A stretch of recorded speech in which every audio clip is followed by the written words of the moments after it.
ভাই আপনি একটু শ্বাস টেনে নেন, আজকে মরে টরে যাবেন তো। মরেই গেছি। তাহলে কথা বলছেন কিভাবে? কবির তার মাথায় চাটি মেরে বলল, শালা এ মরা সে মরা নয়, এটা প্রেমের মরা। পিটার মাথা চুলকাতে চুলকাতে বলল। ও রঙ্গন ঠোঁট বাঁকা করে হেসে বলল। চলো এখন বের হব। দুজনেই বড় বড় করে চেয়ে বলল, কিন্তু বিয়ে তো সন্ধ্যার পরে, এখন তো বিকেল। না, বিয়ে এখন হবে আর এক্ষুনি। কাজী খবর দে। তারপর চলে সে। ওরা শুধু মাথা নাড়ল। রঙ্গন যখন বলেছে তখন আর কথা বাড়িয়ে লাভ নেই। সে চলে যেতেই পিটার বলল, ভাই কি পাগল হলো রে? হ্যাঁ, ভাবির প্রেমে। অতপর দুজনেই ফিক করে হেসে ফেলল। বিয়ের আসর, চারপাশে ফুলের সাজ, বাতাসে মিষ্টি আতরের ঘ্রাণ। ওহি লজ্জা লজ্জা মুখ নিয়ে নিচে তাকিয়ে আছে, আর রঙ্গন তার চোখে যেন শুধু একটাই দৃশ্য, ওহি। চারপাশে কি হচ্ছে সেদিকে তার কোনো খেয়াল নেই। কাজী সাহেব এসে বসলেন। সবার সামনে বসে ওহিকে জিজ্ঞেস করা হলো, আনাহিতা আহি, আপনি কি রঙ্গন পাঠানকে আপনার স্বামী হিসাবে কবুল করেছেন?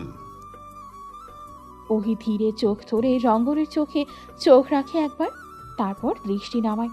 একটুখানি সময় নেয়, তারপর সবার সামনেই বলে ফেলে, কবুল। রঙ্গনের পালা।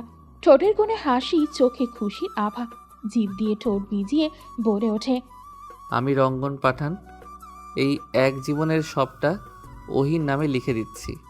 কবুল, কবুল, কবুল। সবাই হাসছে। আরমান রহমান চোখ মুছছে। তার সব থেকে আদরের ওহি। এক নজর যাকে না দেখলে হাঁসফাঁস লাগে, তাকে ছাড়া তিনি থাকবেন কেমনে, তা ভাবতেও খারাপ লাগছে। বিয়ে শেষ হতেই কাজীর হাতে দেনমোহরের 2 লক্ষ টাকা তুলে দেয় রঙ্গন। এর থেকে বেশি তার আপাতত সামর্থ্য নেই, বলা চলে এতটুকুও ছিল না।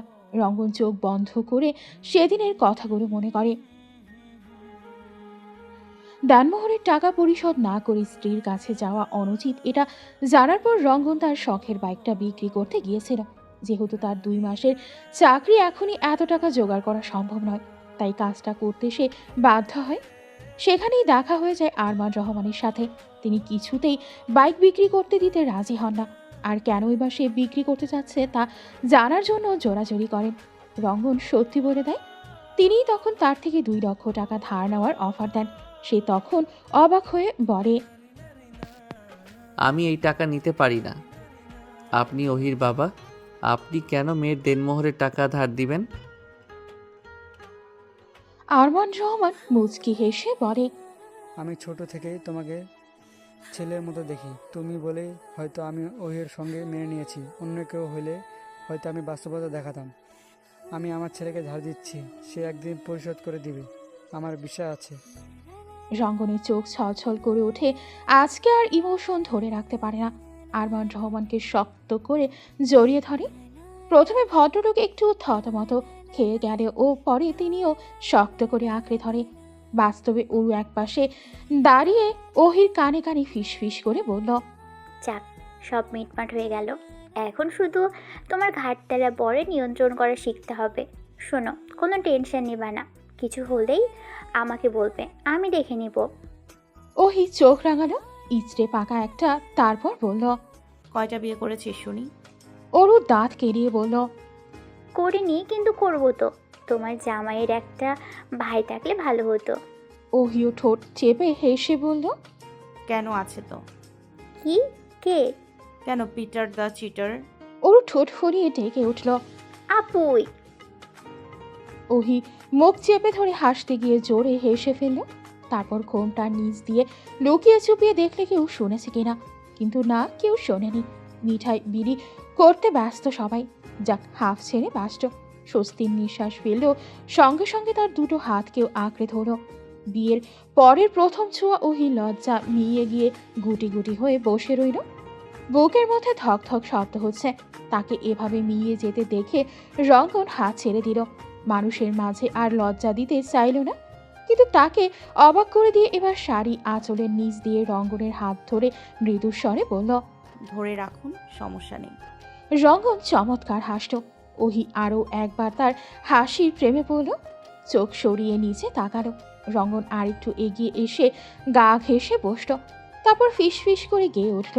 প্রেমে পড়া বারণ, কারণে অকারণ, ওই মায়া চোখে চোখ রাখলেও ফিরে তাকানো বারণ, প্রেমে পড়া বারণ। রঙ্গনের আঙুলের স্পর্শে ওহির বুকের মধ্যে ধকধক করছিল, আবার ভালোও লাগছিল। ওরা দুজন চুপচাপ বসে, চারপাশে মিষ্টি আলো, ফুলের ঘ্রাণ, মানুষজনের গুঞ্জন, সবই যার যার মতো ব্যস্ত। আরমান রহমান একটু খাওয়া দাওয়ার ব্যবস্থা করেছেন। সবাই আপাতত খেতে বসেছে। এই মুহূর্তে ওদের দুজনের মাঝেই যেন একটা নিজস্ব পৃথিবী তৈরি হয়ে গেছে। ওরা ছাড়া আর কেউ যেন নেই সেখানে উপস্থিত। তারা একে অপরকে অনুভব করতে ব্যস্ত। রঙ্গনের কণ্ঠস্বর ভাঙা ভাঙা, খুব নিচু গলায় বলল, এই ঘুমটার নিচে যে মেয়েটা বসে আছে সে আমার হয়ে গেছে। এই ভাবনাটা এখনো হজম হচ্ছে না। তুই সত্যি সত্যি এখন থেকে আমার রে, ডাক্তারনি? ওহি মাথা নিচু করে হাসল। তার ঘুমটার আড়ালে মুখটা লালচে হয়ে উঠছে। মুচকি হেসে মাথা নাড়িয়ে সম্মতি দিল। আপনার। রঙ্গনের চোখ সেদিকে আটকে যায়। ওহির কানে কানে ফিস ফিস করে বলে, তোকে আজকে একদম রঙ্গনের বউ বউ লাগছে। ওহি থমকে যায়। মানুষ সচরাচর এমন কথার সাথে সৌন্দর্যের তুলনা দেয়, আর সে বলছে মনে মনে আবার হাসল। রঙ্গন আবার বলল, তুই আজ থেকে আমার বউ, রঙ্গন পাঠানের বউ। একবার উচ্চারণ করতো শব্দটা। ওহির গলা কাঁপছে। সে ধীরে ধীরে মুখ তুলে রঙ্গনের দিকে তাকায়। রঙ্গনের চোখে এক চিলতে পাগলামি আর নিঃশব্দে ভালোবাসা অনুভব করে সে। সব আনুষ্ঠানিকতা শেষে আরমান রহমান সামনে এসে দাঁড়ান। দুজনের মাথায় একসাথে হাত রেখে বলেন, এই হাত যেন কখনো আলাদা না হয়। পথ যতই কঠিন হোক, তবুও এই বন্ধন যেন অটুট থাকে। দোয়া করি সবসময় ভালো থাকো। ওরা পায়ে হাত দিয়ে সালাম করতে গেলে তিনি নিষেধ করলেন। বললেন, পায়ে হাত দিয়ে সালাম করতে নেই, আমি এমনি দোয়া করছি। দুজনেই আবার সোজা হয়ে দাঁড়ালো।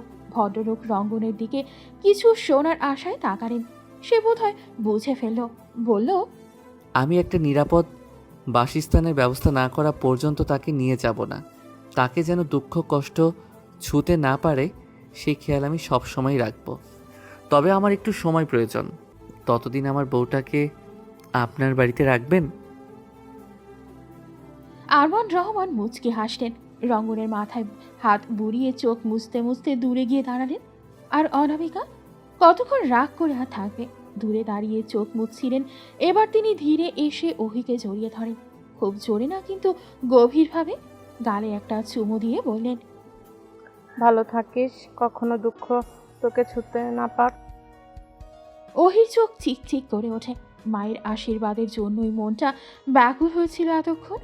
অনামিকা এবার রঙ্গনের দিকে তাকালেন। তাকে তাকাতেই দেখে রঙ্গন দাঁত বের করে হাসল। তারপর বলল, শাশুড়ি আম্মা আমাকেও ভালো থাকার দোয়া করে দেন। অনামিকা মেঘি রাগ দেখাতে গিয়েও ফিক করে হেসে ফেললেন। রঙ্গনের মাথায় হাত বুলিয়ে তাকেও দোয়া দিলেন। ওহির মাথায় থেকে এবার সব চিন্তা দূর হলো। অবশেষে তার মাও রঙ্গনকে মেনে নিল। মনে মনে শুকরিয়া আদায় করতে ভুলল না। রাতে নতুন ঘরে রঙ্গন আর ওহি মুখোমুখি বসে। ছোটখাটো মোমবাতি দিয়ে ঘর সাজানো। খাটে অল্প বিস্তার কিছু ফুল দিয়ে কবির আর পিঠার সাজিয়ে দিয়ে গাছের সাথে অবশ্য অরুও ছিল। ওহি জানালা খুলে রেখেছে। রঙ্গনের সাথে চাঁদ বিলাসের কল্পনাটাকে আজ বাস্তবে রূপ দেবে। সে বাহিরে তাকিয়ে আছে তার, আর রঙ্গন তার দিকে। এমনিতেই রঙ্গনের থেকে ওহির গায়ের রং অনেকটাই উজ্জ্বল। চাঁদের আলোতে আরও উজ্জ্বল লাগছে তাকে। কি যে সুন্দর লাগছিল তার কাছে বলে বোঝানোর উপায় নেই। এবার একটু নড়ে চড়ে বসল। তার মনোযোগ তার দিকে নিতেই রঙ্গন ধীরে ধীরে বলল, নেহাতি আমি একটু কালো, তাই বলে তুই আমাকে না দেখে চাঁদকে দেখবি? ওহি চোখ সরিয়ে রঙ্গনের দিকে তাকালো। সে জানে তার মনোভাব কি। তার মনোযোগ পাওয়ার এমন কথা বলছে সে। মুচকি হেসে বলল, আপনাকেও দেখছি চাঁদ দেখার ফাঁকে। লুকিয়ে লুকিয়ে দেখবি কেন? রঙ্গনের বউ, তুই সরাসরি দেখলেও সে মাইন্ড করবে না। আপনি দুটো ভালো কথা না বলে আজকেও এসব বলবেন? কেন? আজকে কি? বাসর শব্দটা বলতে গিয়েও সে লজ্জা পেল, তাই না বলে অন্যদিকে ফিরে এই লোকের সাথে কথা বলে লাভ নেই। রঙ্গন নিজেও মনে মনে হাসে, তারপর আবার বলল, তুই জানিস এই চাঁদটাও কেন হাসছে? কারণ আজ সে জানে আজ থেকে আমি আর কোনো রাতে একা থাকবো না। ওহি চোখ রাঙিয়ে তাকালো। যখন তখন ফাজলামি না করলে এই লোকের যেন চলেই না। ভালো হয়ে যান। তোকে পাওয়ার পর থেকেই তো ভালো হয়ে গেছি। দেখছি তো কথা ভালো হয়ে গেছেন। রঙ্গন সে কথার উত্তর করল না, কথা ঘুরিয়ে বলল, কোলের কাছে জামাই বসে কয়েকটু আদর টাদর করবি তা না ভালো হয়ে যেতে বলছিল? ভালো হতে ভালোবাসা লাগে, জানিস না? ওহি ঠোঁটে মৃদু হাসি টেনে বলে, ভালোবাসা পেতেও ভালোবাসতে হয়, জানেন না? রঙ্গন চমৎকার হাসল, তারপর টুক করে তার নাকের ডগায় পরপর দুটো চুমু দিল।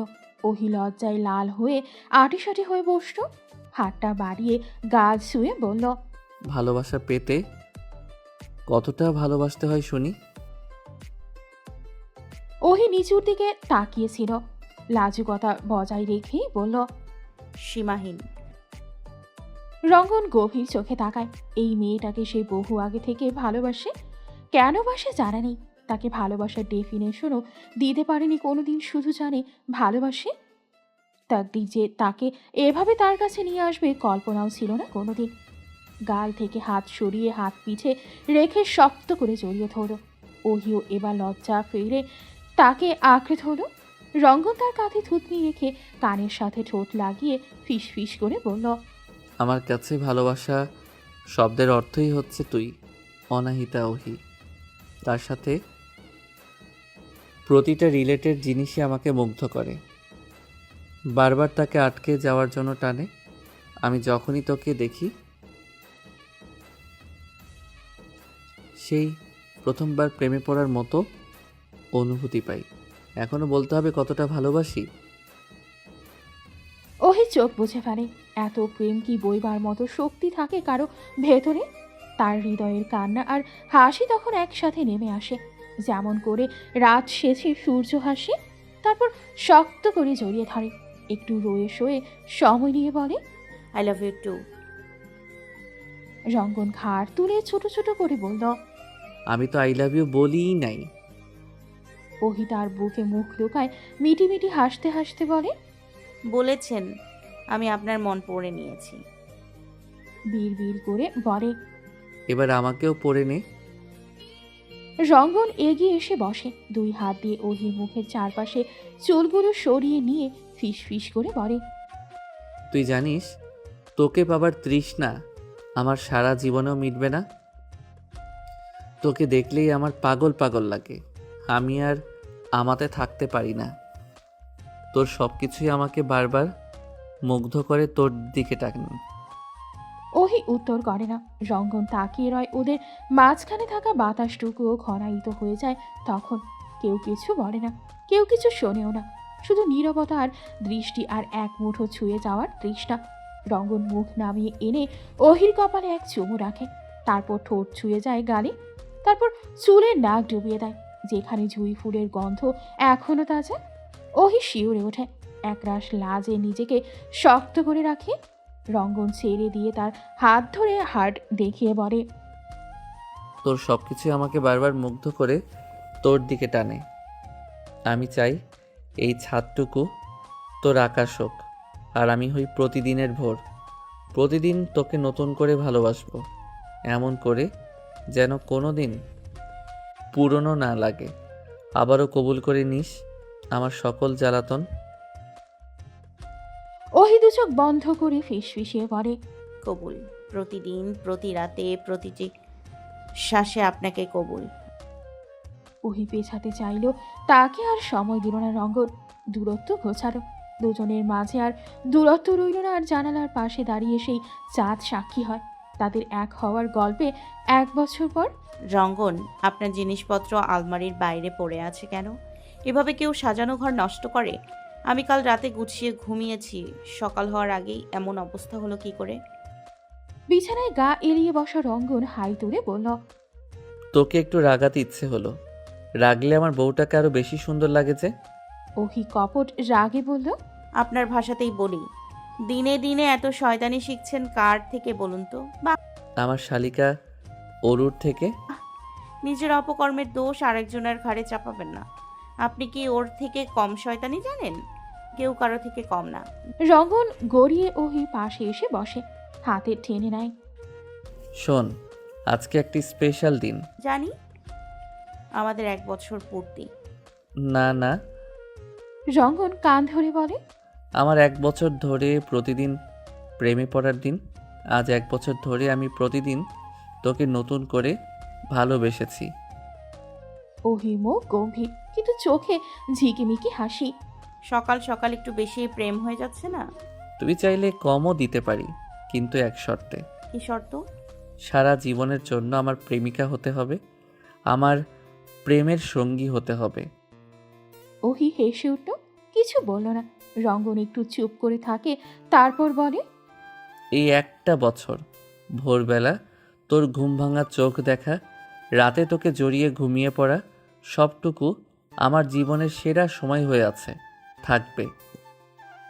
ওহি মুগ্ধ হয়ে তাকিয়ে থাকে, তারপর আলতো গলায় বলে, 1 বছর আগে ঠিক এই দিনে আপনি বলেছিলেন, এই এক জীবনের সবটা তোর নামে লিখে দিলাম।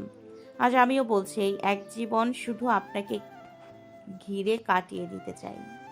তোর পাশে সকাল হওয়া এখন আমার সবচেয়ে বড় অভ্যেস। ওহি আর কথা বাড়ায় না। তারা দেখি আবার আলমারির কাছে যায়। আষাঢ়ের একরাশ মেঘলা সকাল, জানালার কাজ বেয়ে টুপটাপ বৃষ্টির ধারা। ঘরের ভেতর মৃদু আলো আসছে, আর রঙ্গন ওহির 1 বছরের বিবাহবার্ষিকী। আজকে তাদের স্পেশাল দিন হলেও তার ছুটি নেই, হসপিটালে যেতে হবে। অনেক রুগী অপেক্ষায় বসে আছে। তারা এখন ভাড়া বাসায় থাকে, বেশ ভালোই চলছে তাদের দিনকাল। আজকে ওহির বাবা মায়ের, কবির আর পিটারের আসার কথা দাওয়াত করেছে রঙ্গন নিজে। তবে তার বউ ব্যস্ত মানুষ, রেঁধে খাওয়াতে পারবে না। হয় তার হাতের কুখাদ্য খেতে হবে, নয়তো তাদের এসে রান্না করতে হবে, এমন বার্তাও আগেই দিয়ে রেখেছে। ওহি চেঞ্জ করে ওয়াশরুম থেকে বের হয়, এসে দেখে বিছানার এক পাশ খালি, রঙ্গন নেই। তাকে আর খোঁজার সময় নেই হাতে। তাড়াতাড়ি করে বিছানার ওপর থেকে অ্যাপ্রন নিতে গিয়ে দেখে তার পাশে রাখা এক টুকরো চিরকুট। আজ 1 বছর তোর আমার। আমি নিজ হাতে তোর জন্য লাল শাড়ি, চুড়ি, ঝুমকো, আলতা, কাজল কিনেছি। বাসায় ফিরে এগুলো পরে আমার সামনে আসিস। আমি অপেক্ষায় থাকব। তোর রঙ্গন। ওহির ঠোঁটে হাসি ফুটে ওঠে।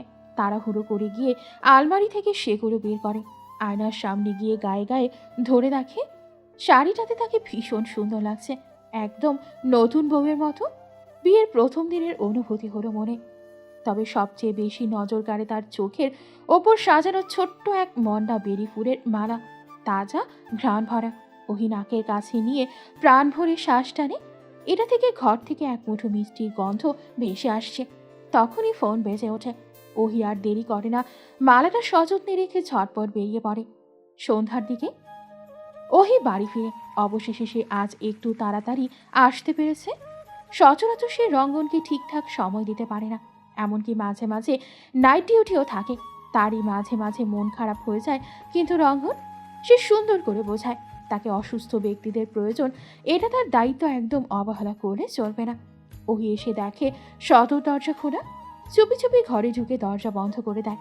গোসল সেরে শাড়িটা সুন্দর করে পরে নিজেকে আয়নায় একবার দেখে নেয়, তারপর ধীরে পা বাড়ায় রান্নাঘরের দিকে। দরজার ফাঁক দিয়ে দেখে রঙ্গনকে দেখে, সেও পাঞ্জাবি পরেছে। এটা ওহি কিনেছে, তার জন্য ভেবেছিল এসে দিবে, কিন্তু না, এই লোক ঠিকই খুঁজে বের করে পরে ফেলেছে। ভেবেই মনে মনে হাসত, সুন্দর লাগছে তাকে। সে হাসছে আর কিছু করছে। রঙ্গনের টোল পড়া হাসি এমনিতেই তার ভীষণ পছন্দ, আজকে আরও একবার সেখানে হারালো। মিনিট 2 পর উকি ঝুঁকি দিয়ে দেখার চেষ্টা করো সে কি করছে। এক হাতে দুধ গরম করছে, আরেক হাতে নারকেলের সাথে চিনি মেশাচ্ছে, হয়তো পায়েস তৈরি করছে। রঙ্গন টের পায় না, সে চুপি চুপি পা টিপে টিপে পেছনে এসে দাঁড়ায়। রঙ্গন নিজের মনে বিড়বিড় করে বলছিল, এই এক পায়েস বানাতে শিখতে গিয়ে ইউটিউবে 10টা ভিডিও দেখে ফেলেছি। আমার বউয়ের যদি ভালো না লাগে, যদি তার মুখে হাসি না আসে, তবে নিজেই খেয়ে নেব শালার পায়েস। মনে রাখিস কিন্তু। ওহি আর থাকতে পারে না, মুচকি হেসে পেছন থেকে গলা জড়িয়ে ধরে। মুখে হাসি থাকবে না মানে? এই পায়েসের স্বাদ আমি আগেই পেয়ে গেছি। আপনার যত্ন আর ভালোবাসায় পরিপূর্ণ এই পায়েসের স্বাদ আমার কাছে অসাধারণ। রঙ্গন থমকে যায়, কিছুটা চমকে গিয়েছি, তারপর হেসে পিছু ফিরে ওহিকে এভাবে দেখে কিছুক্ষণ ফ্যাল ফ্যাল করে চেয়ে থাকে। চোখের পলক ফেলতেও যেন ভুলে গেছে। তারপর জোরে জোরে কয়েকবার শ্বাস টেনে বুকে হাত দিয়ে বলল, এভাবে কেউ সামনে আসে? যদি শ্বাস আটকে যেত? ওহি কমপ্লিমেন্ট শুনে হাসে, মাথা রাখে রঙ্গনের বুকের ওপর। ভালোবাসি। তৎক্ষণাৎ অরু রান্নাঘরে এলো, তাদের এভাবে দেখে চোখ ধরে, উত্তেজিত গলায় বলল, সরি কাপল, আমি কিছু দেখিনি। ওহি তাড়াতাড়ি ছেড়ে দিল। অরু, তার মানে বাবা মাও নিশ্চয়ই এসেছে। এখানে থাকা মানে এখন বিপজ্জনক, যখন তখন তারা চলে আসবে। অরুকে জিজ্ঞেস করো, চোখ খোল। আর বাবা কোথায়? পাশের রুমে। ওহি চলে গেল। অরু দাঁত কিরিয়ে রঙ্গনের পাশে এসে দাঁড়ালো, এসে তার মাথায় একটা চাটি মেরে বলল, এমন সময় কেউ আসে? তুই না আমার দলের লোক, বিরোধী দলের হয়ে কবে থেকে কাজ শুরু করলি? অরু মাথা ডলতে ডলতে বলল, বিশ্বাস করো, এতে আমার কোনো দোষ নেই, সব বিরোধী দলের ষড়যন্ত্র। অতপর একে অপরের দিকে তাকিয়ে ফিক করে হেসে ফেলল। রাতের বেলায় বাসার ছাদে ছাতা মাথায় দাঁড়িয়ে আছে ওরা দুজন। চারপাশে বৃষ্টির ধারা, নিচে পানি জমে আছে। সবাই রাতে খাবার খেয়ে বাসায় চলে গেছে। যদিও অরু থাকতে চেয়েছিল, অনামিকা থাকতে দেননি, আবার আসবে বলে নিয়ে গেছে। দুজনেই নীরব। হুট করে রঙ্গন ছোট্ট বক্স বের করে বলল, এই আংটিটা কিনেছি অনেক দিন আগে, আজকে দেব বলে। ওহির চোখ ছলছল করে ওঠে। সে আঙুল বাড়িয়ে দেয় রঙ্গনের দিকে। রঙ্গন যখন আংটি পরায় তখন সে ফিস ফিস করে বলে, আমি প্রতিদিন প্রতিক্ষণ তোর প্রেমে পড়ছি সারা জীবন এভাবে আমার হয়ে থাকিস। ওহি তখন কেবল মাথা নাড়ে, কথায় জড়িয়ে পড়লে কান্না থামবে না জানে। রঙ্গন হাত ধরে একপাশে নিয়ে যায় ছোট্ট এক সেট টেবিল, একটা কেক, 365 দিন 365 বার প্রেম লেখা, পাশে মোমবাতি জ্বলছে। রঙ্গন বলল, তোর জন্য। ওহি হেসে ফেলল। ওরা কেক কাটে, একে অপরকে খাওয়ায়, আর চোখে চোখ রাখে। শেষ মোমবাতিটা নিভে যাওয়ার আগেই রঙ্গন বলে, তুই যদি এক যুগ পরেও জিজ্ঞেস করিস আজও কি আপনি আমাকে প্রথম দিনের মতোই ভালোবাসেন, আমি তবুও একই উত্তর দেব, হ্যাঁ, প্রথম দিনের মতোই ভালোবাসি। ওহি রঙ্গনের জন্য ফুল এনেছিল। তাকে দাঁড় করিয়ে নিয়ে এলো 10টা লাল টকটকে গোলাপ। রঙ্গন তা হাতে নিয়ে চমৎকার হাসল, নাকের কাছে নিয়ে শ্বাস টানল। ভীষণ মিষ্টি গন্ধ। সেখান থেকে একটা গোলাপ বের করে ওহির কানে গুজে দিতে দিতে বলল, সব থেকে সুন্দর ফুলের সাথে একটি গোলাপ ফুল। ওহি লজ্জায় লাল হয়ে যায়, পাশ ফিরে ঠোঁট চেপে হাসে, একটু রয়ে সয়ে সময় নিয়ে বলে, আপনি কি জানেন এই 1 বছরেই আপনি আমার সমস্ত অনুভবের ঠিকানা হয়ে গেছেন। আমিও আপনার মতো আজীবন প্রতিদিন প্রেমে পড়তে চাই, একই মানুষের, একই চোখের, একই হাসির। বলে গভীর চোখে তাকিয়ে চুপ করে দাঁড়িয়ে থাকে। রঙ্গন শক্ত করে জড়িয়ে ধরে। হঠাৎ বৃষ্টি শুরু হলো। বাতাসের সাথে শীতলতা অনুভব হচ্ছে, কিন্তু সেদিকে তাদের যেন কোনো খেয়াল নেই। একে অপরের মতো তাদের চারপাশে কেবল নিঃশব্দে বাজতে থাকে একটা অদৃশ্য সুর। রঙ্গন ওহির কানের কাছে ফিস ফিস করে বলছে, প্রেম শেষ হয় না, প্রেম প্রতিদিন জন্ম নেয়, বারে বারে প্রেম একই সুরে, প্রেম গুঞ্জন হয়ে ধরা দেয়।